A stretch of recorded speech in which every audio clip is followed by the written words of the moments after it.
Aglio, olio, e peperoncino has to be one of the simplest, the fastest, and the most inexpensive pasta sauces to put together of all time, but it still delivers massively on flavor and overall comfort. So in this video, I'm going to show you how to make two different recipes. The first is going to be the familiar combination of oil, garlic, and chili that everyone knows and loves from the sauce. But then I'm going to get chefy and I'm going to add a ton of complexity to the dish. We're going to use different types of garlic, we're going to use some different techniques in there, and we're essentially going to test out what's better, simple versus complex.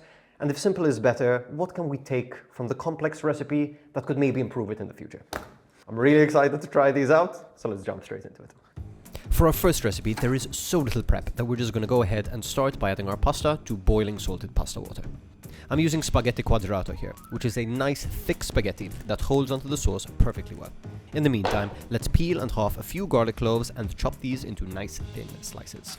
That is the entirety of our knife work for this recipe. Next, heat up a wide bottom pan and add a generous lug of olive oil and saute your garlic over medium heat along with a generous pinch of red pepper flakes. Watch your garlic closely at this point. You want it to brown lightly, but not to get too dark, or it goes from savory to bitter in flavor. Once browned, turn off the heat and drain your pasta, reserving some of the pasta water.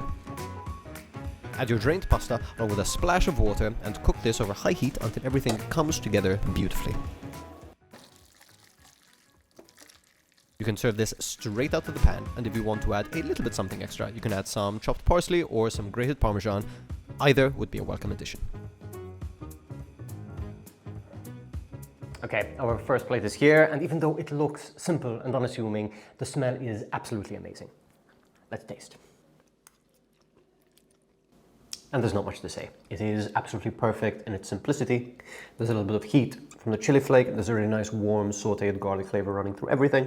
All that delicious toasted garlic has infused that oil, and all that delicious garlic oil with the pasta water combined together to make this like really nice silky smooth sauce that just coats everything.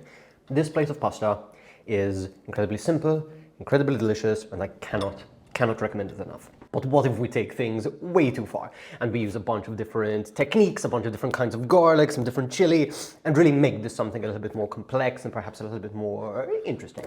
This next recipe is going to be my more complicated version of aglio, olio, e peperoncino. Or as I'm probably going to be calling it aglio, aglio, aglio, aglio, aglio, olio, e peperoncino. Enjoy. Let's start with our roast garlic. For this, we're going to need to behead a whole head of garlic. Drizzle it lightly with oil and pop it into the oven for around an hour and a half to become the incredibly delicious roasted version of itself. Once that's almost cooked, you can go ahead and add your pasta to boiling salted water.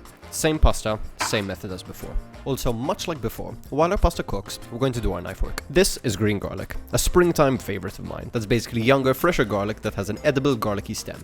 We are splitting and finely mincing the stem for its nice mild flavor, and then along with it we're going to mince several cloves of regular garlic for maximum garlicky punch.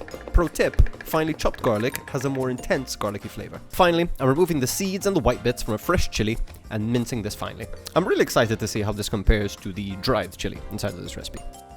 Next, place a wide pan over medium heat and coat with plenty of olive oil. Saute your green garlic, your fresh chili, and your minced garlic together until they are lightly colored, and then switch off the heat. Once our roast garlic is browned and delicious, we can squeeze it out into a bowl and add our black garlic. Black garlic is bulb garlic that's been fermented slowly for over 20 days until it's dried out, it's intensified in flavor, color, sweetness, and savoriness.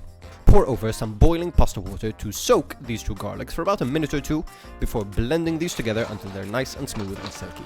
This is going to be our flavor bomb garlic sauce. Once the pasta's cooked, we're going to add it to the pan and add our saucy garlic puree, a generous splash of pasta water, and a little splash of a nice fancy finishing oil.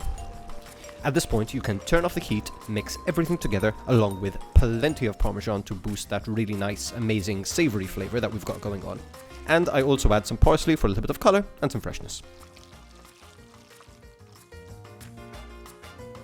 Plate this up immediately and top with more cheese, more chili, and more parsley.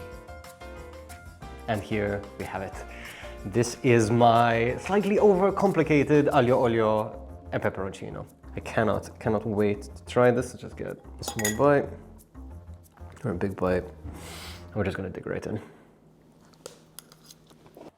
Okay, First impressions, and this is gonna sound crazy, but it doesn't taste that garlicky, honestly.